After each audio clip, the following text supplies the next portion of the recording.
Okay, you have just finished sketching in your photo on your transparent layer. You've done your outlines, you filled in their face and their clothes. You can see what your sketch looks like by unchecking the eyeball or the visibility layer on your background photo. So in case you missed any spots, you can always go back in and fill them in. Like, looks like I missed some of his ear. So I can always zoom back into his ear and get my eyedropper, get the color of his skin that I want, get my brush tool, go back and look at the brush tool demo if you don't remember that step, to fill in the rest of your piece that you're missing. And now this demo is to show you how to add your background photo or your background. So there we go. I've gotten the majority of him filled in the way that I like it. And now I'm going to add a background. So to do that, the first step would be to come up to layer, add a new layer. So layer, new layer.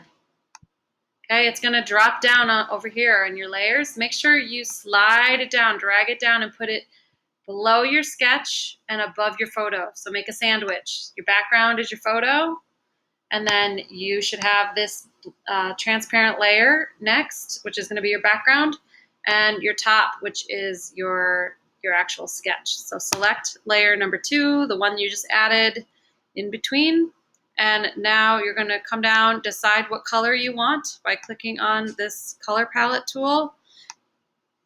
Move the slider around till you find a color that looks good for your piece. Select whatever shade of color you want. Say OK.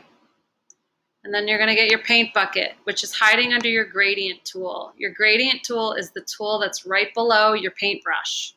If you click the little down arrow, you're going to get the paint bucket tool. Again, if you can't figure out how to do that, come up to the search menu up top and type in paint bucket. And you're going to get your paint bucket tool.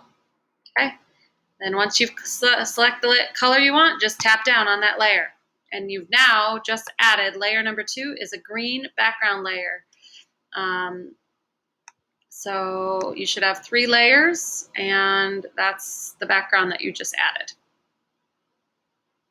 If you want to change the color, you can just do Command Z to undo, Control Z to undo, and pick a different color. Go back to your color palette, pick whatever color you think looks good, and get your paint bucket and tap down. There you go. All right, by now you should go up to File and you should save your work. If save is grayed out, just click Save as PSD again. It's going to drop into your Downloads folder. Be sure to go into your Downloads folder and drag that into your MMA folder so you have the latest version of your work saved.